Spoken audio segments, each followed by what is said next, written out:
I never thought I'd be sharing this story with anyone, let alone thousands of strangers on the internet. But sometimes when you've been carrying something so heavy for so long, you need to set it down, even if it means exposing the ugliest parts of your life. My name is Maya, and this is the story of how my husband watched while his boss destroyed our marriage. It started on a Tuesday evening in early spring, the kind of evening that feels full of promise, with cherry blossoms just beginning to bloom and the air still crisp from winter's retreat. I was preparing dinner when my husband Alex came home, his usual 6:15 p.m. arrival. But this time, he wasn't alone. "Maya, honey," he called from the entryway, his voice unusually bright. "I've brought someone home for dinner." I wiped my hands on my apron and walked toward the front of our modest suburban home. There stood Alex, his arm around a man I recognized immediately from company photos, Mr. Richardson, his boss and the CEO of the tech firm where Alex worked as a senior developer. "Mr. Richardson," I said, trying to hide my surprise. "What a pleasant surprise. Please, call me Robert," he said with a smile that didn't quite reach his eyes. "Alex has told me so much about your cooking. I simply had to try it for myself." That night should have been a red flag. Looking back, all the signs were there. Robert's lingering gaze, the way his hand brushed against mine when I passed him the salt, how he complimented not just my cooking but my appearance in ways that felt too personal for a first meeting. And Alex, dear sweet Alex, he seemed oblivious, or worse, encouraging of the attention. "He's just being friendly," Alex said later that night as we got ready for bed. "Robert's like that with everyone. It's why he's so successful in business." I wanted to believe him, I really did, but something about Robert Richardson made me feel exposed in a way I couldn't quite explain. The next invitation came 2 weeks later. A company gala, black tie, mandatory attendance for senior staff and their spouses. Alex was ecstatic. "This is huge, Maya," he said, already scrolling through his phone for dress options. "Robert specifically requested that we sit at his table. He said he wants to introduce us to some board members." I found a floor-length navy gown that hugged my curves without being too revealing. When I stepped out of the dressing room at the boutique, Alex's eyes widened. "Wow," he breathed. "Robert is going to love that dress." The wording struck me as odd, but I pushed the thought aside. We were building a life together, and Alex's success at work meant security for our future. If his boss's approval was part of that equation, who was I to question it? The night of the gala arrived with a nervous energy that made my hands tremble as I fastened my diamond earrings, a wedding gift from Alex's grandmother. Alex adjusted his bow tie in the mirror, his reflection showing a man I barely recognized lately. Stressed, yes, but also something else, something hungry. "You look beautiful," he said, but his eyes were distant. "Robert will be pleased." There it was again, that phrase. Robert will be pleased. As if his boss's opinion had somehow become the measure of my worth. The venue was a grand ballroom downtown, all crystal chandeliers and marble floors. Robert Richardson was holding court near the entrance, surrounded by sycophants and board members. When he spotted us, his face lit up. "Alex, Maya, come," he beckoned, and the crowd parted for him like the Red Sea. "I was just telling the board about your innovative approach to the new software architecture, Alex. And Maya," he turned to me, his eyes sweeping over my dress, "you are absolutely radiant tonight." His hand found the small of my back as he guided us toward our table. It lingered a moment too long, and I felt Alex's eyes on us. But instead of the protective anger I expected, I saw something else, pride, as if his boss's interest in me was somehow a reflection on him. The dinner was exquisite, the conversations scintillating.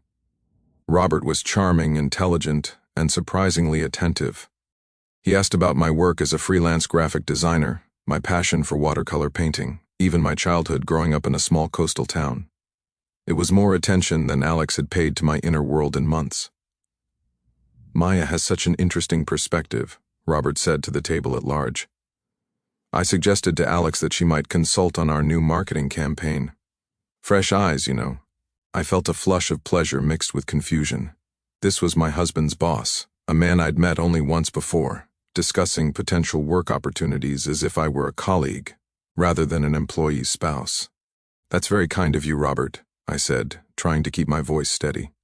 "I'd be happy to share some ideas." Alex squeezed my hand under the table, his grip tighter than necessary. "Isn't that wonderful, honey? Robert always recognizes talent when he sees it." The evening progressed with champagne flowing freely. Robert's hand found my back repeatedly as he guided me through the room, introducing me to important clients and company executives. Each touch sent a jolt of discomfort through me, but Alex watched with an expression that looked disturbingly like satisfaction.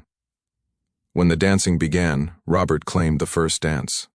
"I hope you don't mind, Alex," he said with a smile. "I've been looking forward to this all evening."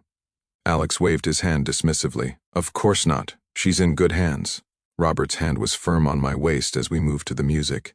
"You know, Maya," he said, his voice low near my ear, "Alex is lucky to have someone so supportive. Not all wives understand the demands of a career like his." "Thank you," I replied, trying to create some distance between us. "Alex works very hard." "Indeed he does," Robert agreed, pulling me slightly closer. "But sometimes a man needs more than just hard work to get ahead. Sometimes he needs leverage." The word hung between us, heavy with implication. I searched his face, trying to understand what he meant, but his expression was unreadable. "What kind of leverage?" I asked, my voice barely audible above the music. Robert's smile returned, but this time it was different. Predatory. The kind that makes people remember you. The kind that opens doors. The kind that makes a man indispensable. Before I could respond, the song ended. Robert released me, but not before his fingers traced a line down my spine. "Think about it, Maya," he said softly. "Think about how far Alex could go with the right support." I practically fled back to our table, my heart pounding. Alex was deep in conversation with a board member, but he looked up as I approached. "How was it?" he asked, his eyes bright with excitement. "Robert really likes you, Maya. This could be huge for us." "For us?" I repeated, confused. "Alex, what's going on? The way he talks, the way he touches me." Alex's expression tightened. "Don't read too much into it, Maya. Robert's just friendly. And if his attention helps my career, is that so bad? We've been talking about starting a family, about buying a bigger house. This could be our ticket." I stared at my husband, truly seeing him for the first time in months. The man I had married 5 years ago, the kind, thoughtful man who had sworn to protect me and cherish me, was gone. In his place was someone willing to trade my comfort for professional advancement. "Alex," I began, but he cut me off. "Not here, Maya," he said, glancing around the table. "We'll talk at home." The ride home was silent. Alex gripped the steering wheel, his knuckles white, while I stared out the window at the passing city lights. I had so many questions, but the heavy silence between us felt like a wall I couldn't breach. When we finally got home, Alex didn't give me time to change out of my gown. He caught my arm in the hallway.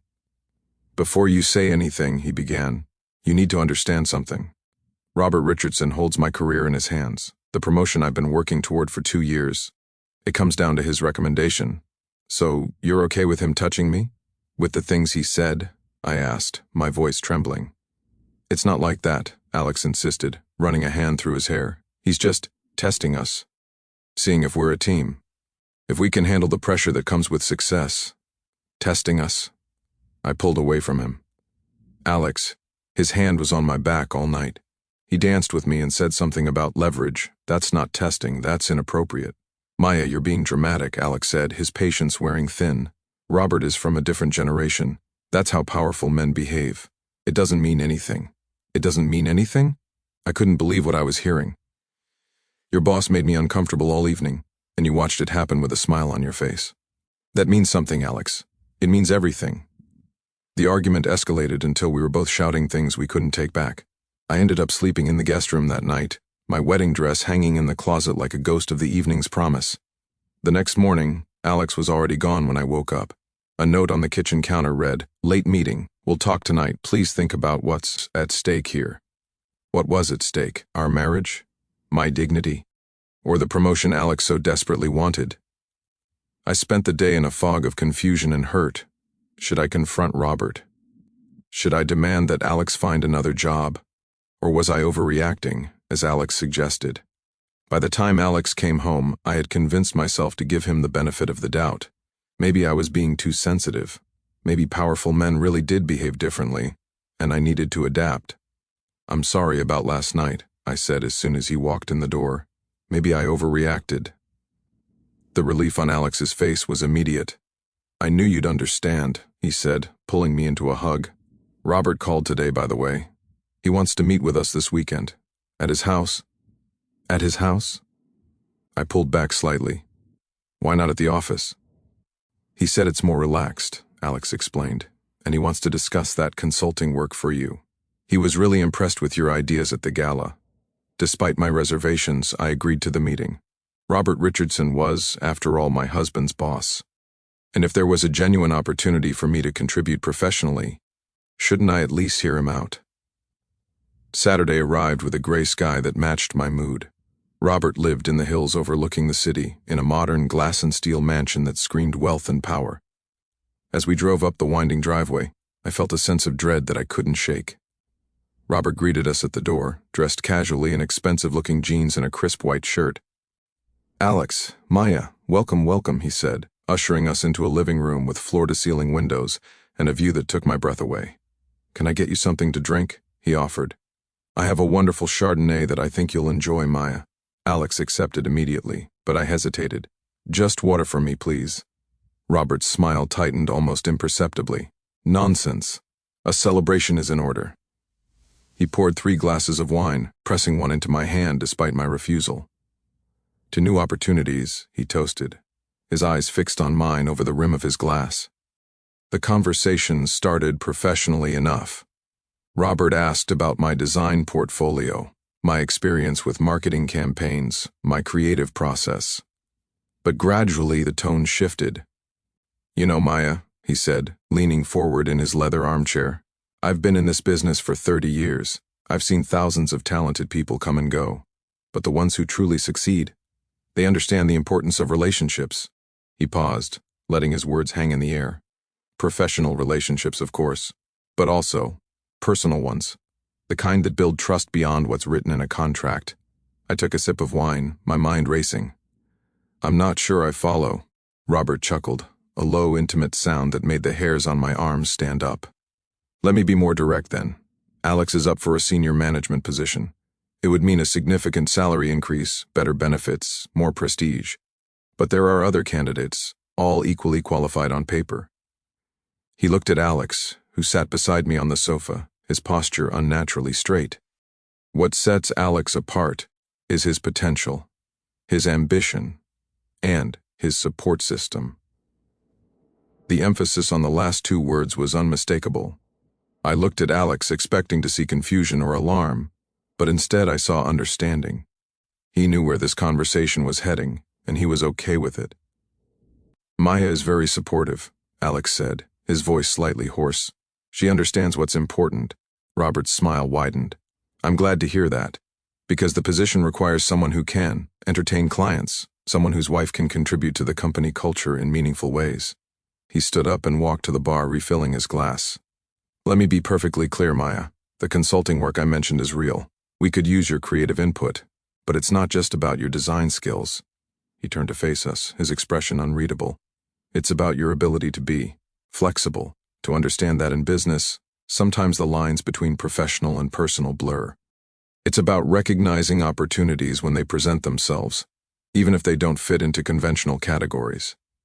I set my wine glass on the coffee table with a hand that trembled slightly.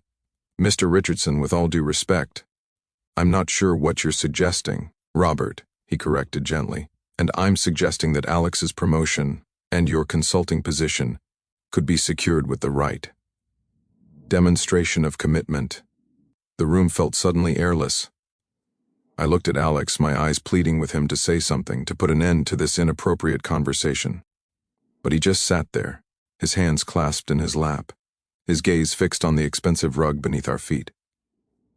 "I think Maya needs some time to consider the opportunity," Alex finally said, his voice barely above a whisper. Robert nodded, his expression softening into something that looked almost kind. "Of course, these decisions shouldn't be rushed." He checked his watch. "Actually, I have a conference call in a few minutes. Alex, would you mind showing Maya the garden? The roses are particularly beautiful this time of year." As Alex led me through the glass doors to the meticulously landscaped backyard, I finally found my voice. "Alex, what is happening? What is he suggesting?" Alex stopped walking and turned to face me, his expression conflicted. "He's suggesting that if you're nice to him, he'll promote me and give you that consulting work." "Nice to him?" I repeated, horrified. "Alex, he's talking about me sleeping with him, isn't he?" My husband's silence was all the confirmation I needed. I felt sick to my stomach, the wine churning uncomfortably. "How long have you known about this?" I demanded. "How long have you been considering trading me for a promotion?" "It's not like that," Alex insisted, grabbing my arms. "It's not trading you. It's just being friendly, accommodating. Robert's lonely since his divorce. He enjoys female company." "Female company?" I pulled away from him. "Alex, he's asking me to sleep with him so you can get a promotion. How can you even consider this? Because it's our future." Alex's voice rose with frustration. "Don't you see? This promotion changes everything. We could afford the house we've been talking about. We could start a family. We could travel. All it takes is one evening. One evening." I stared at him, truly horrified. "You've already discussed the details, haven't you? This isn't the first time you've talked about this." Alex looked away, unable to meet my eyes. "Robert mentioned it a few weeks ago, after that dinner at our place. He said he was attracted to you, that he thought we could come to an arrangement." "And you didn't tell me?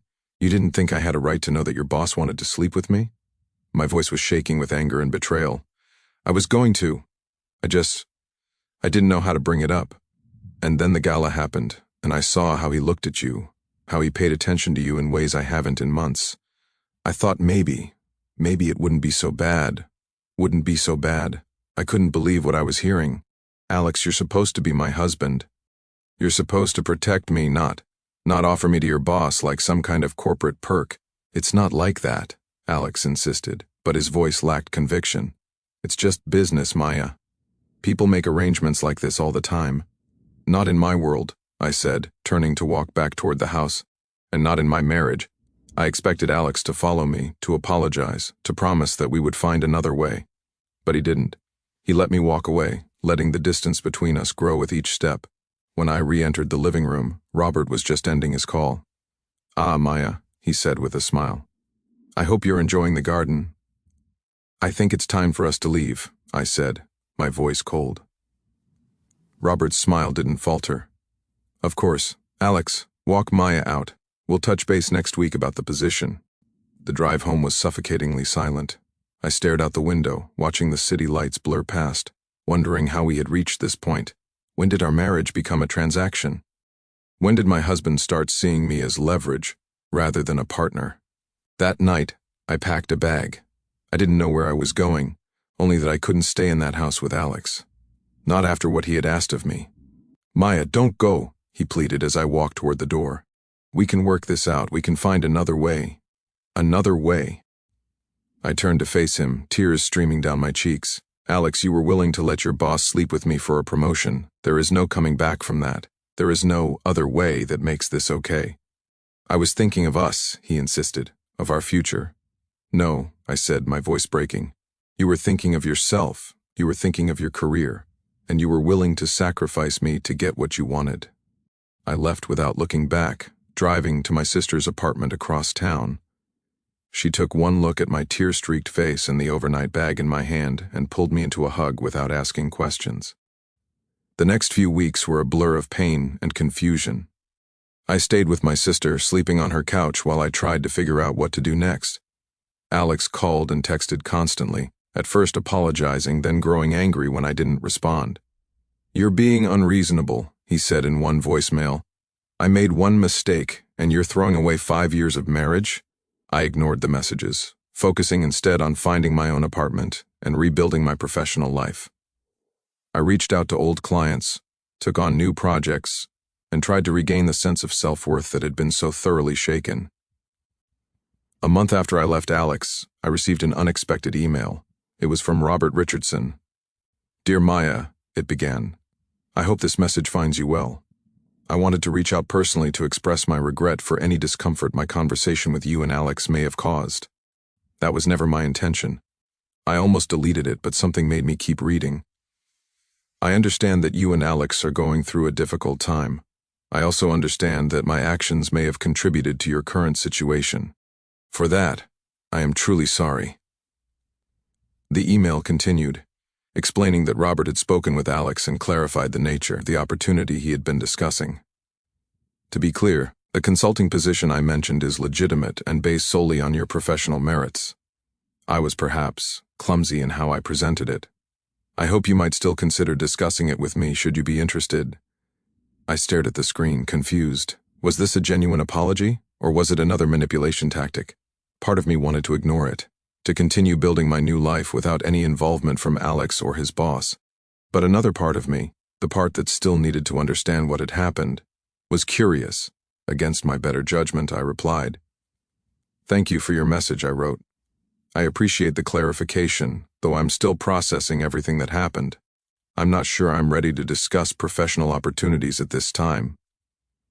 His response came almost immediately. "Of course. Take all the time you need. But if you change your mind, the offer stands. And Maya, for what it's worth, Alex is devastated by what happened. He made a terrible mistake, but he does love you." I closed my laptop without responding, my emotions in turmoil. Was it possible that I had misunderstood the situation?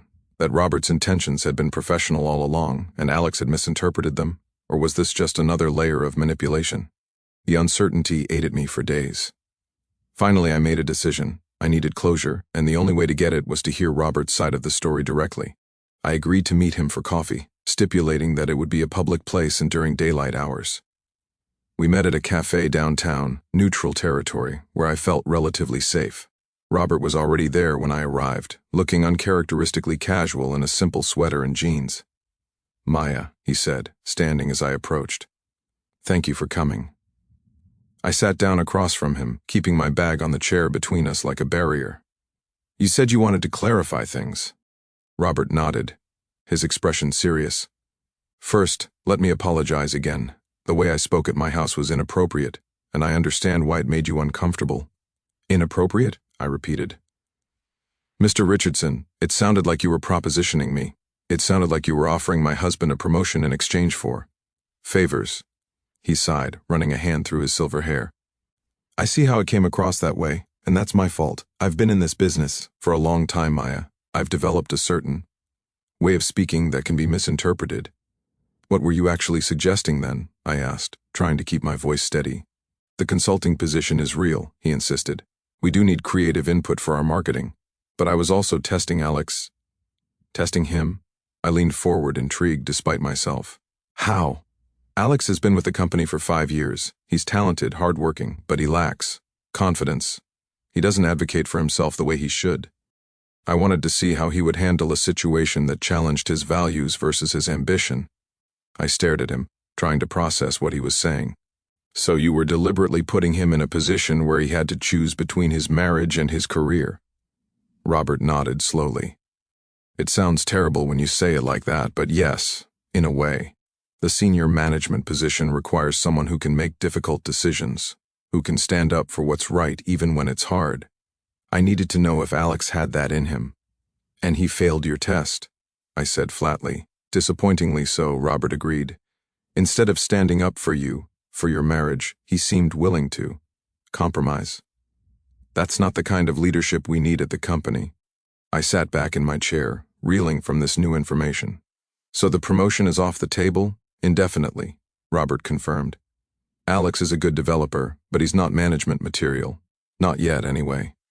The irony of the situation wasn't lost on me. Alex had been willing to sacrifice our marriage for a promotion that was never really available, at least not in the way he thought. "Why are you telling me all this?" I asked. "Why does it matter to you?" Robert's expression softened. "Because I made a mistake in how I handled the situation, and because, despite what you might think of me, I do have principles.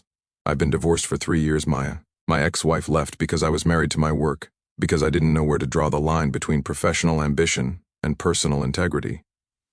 I see some of myself in Alex, and I don't want him to make the same mistakes." He paused, studying my face.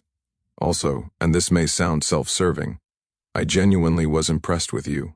Your ideas at the gala were insightful. Your portfolio shows real talent. The consulting offer is legitimate, should you choose to consider it." I didn't know what to say. The man I had painted as a villain in my mind was suddenly revealing a complexity I hadn't expected.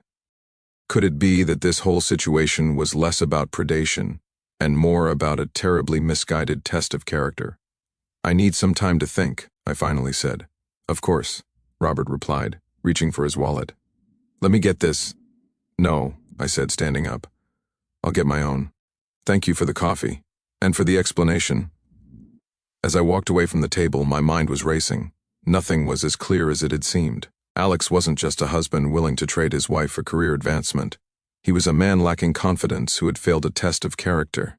Robert wasn't just a predatory boss. He was a complicated man who had handled a situation badly, but perhaps hadn't intended the harm it caused.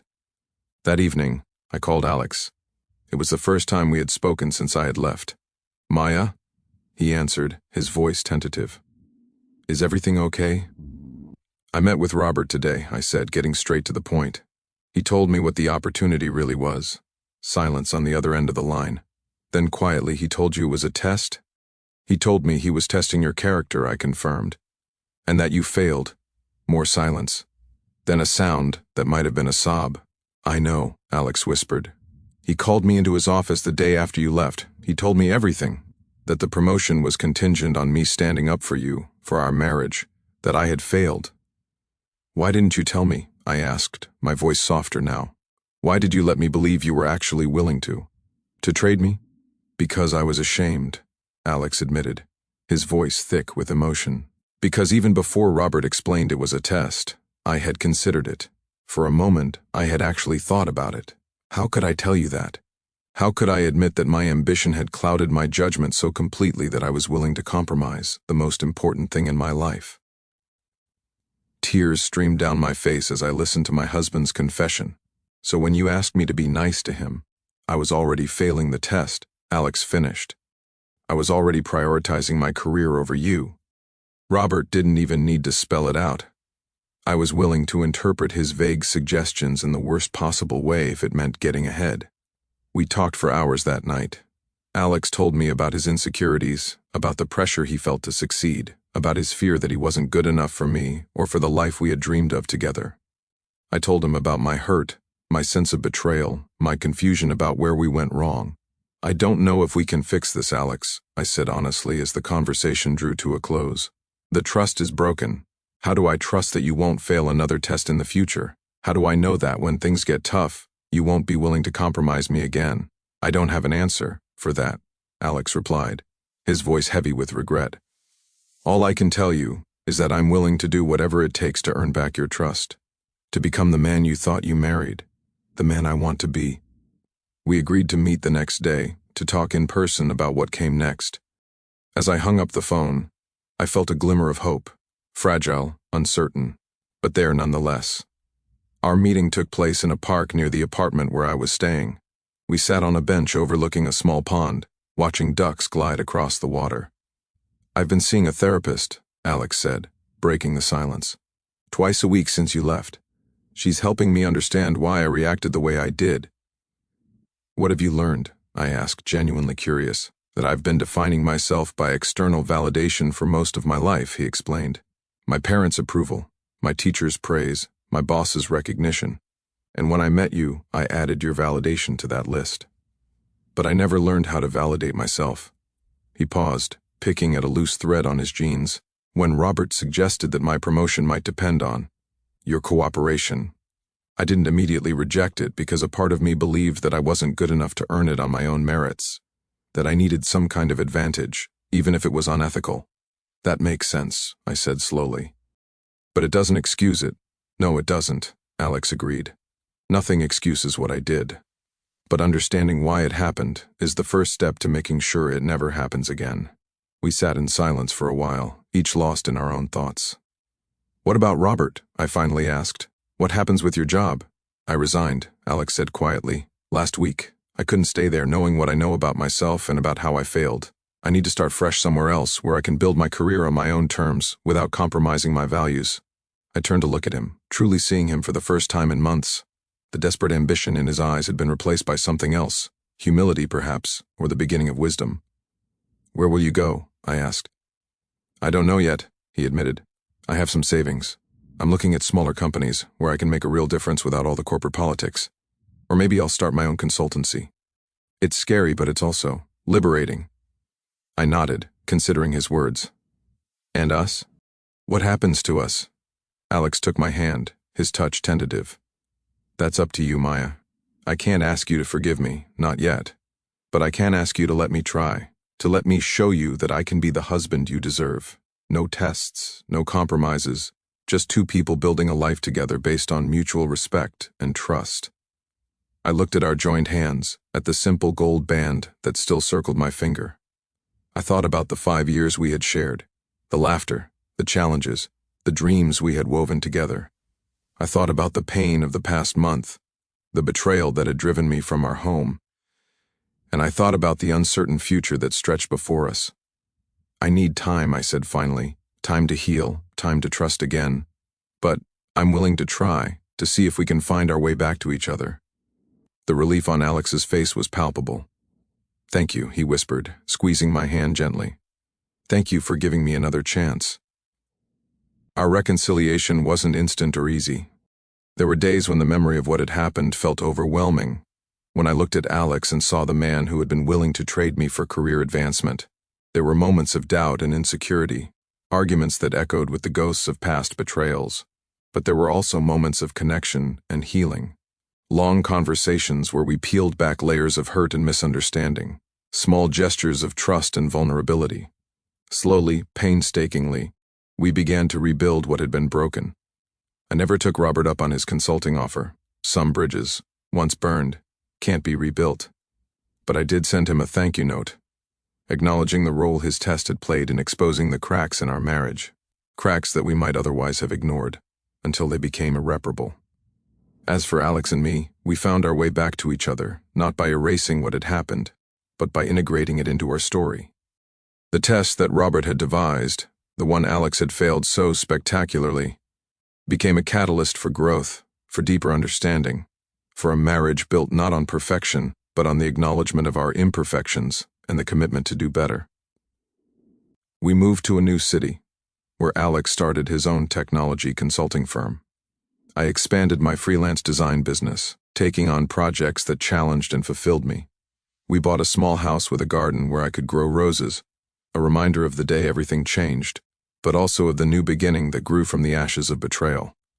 Sometimes on quiet evenings, Alex and I sit on our porch and talk about that time, the confusion, the pain, the shocking revelation that his boss had been testing his character all along. I still can't believe I fell for it, Alex says, shaking his head. That I was so blinded by ambition that I almost lost you. I almost lost myself too, I admit. In the anger and the hurt, I almost forgot that marriage isn't just about the good times. It's about how we handle the worst moments. Robert Richardson's test was cruel, manipulative, and ethically questionable, but it also revealed truths that might otherwise have remained hidden. About Alex's insecurities, about my own capacity for forgiveness, about the fragile foundation on which we had built our marriage. Today, our relationship is stronger than it was before the test. Not because time healed all wounds, but because we did the hard work of facing our failures and choosing to rebuild on a more honest foundation. We learned that true success isn't measured by promotions or salary increases, but by the integrity with which we navigate the challenges life throws our way. And as for Robert Richardson? I heard through industry contacts that he retired last year, leaving the company in the hands of a new generation of leaders. Sometimes I wonder if he ever thinks about the test he devised, the one that broke a marriage temporarily, but ultimately helped forge a stronger one. Life is full of tests, some obvious, others subtle. The most important ones aren't the ones designed by others to measure our worth, but the ones we face when no one is watching, the moments that define who we are and what we value.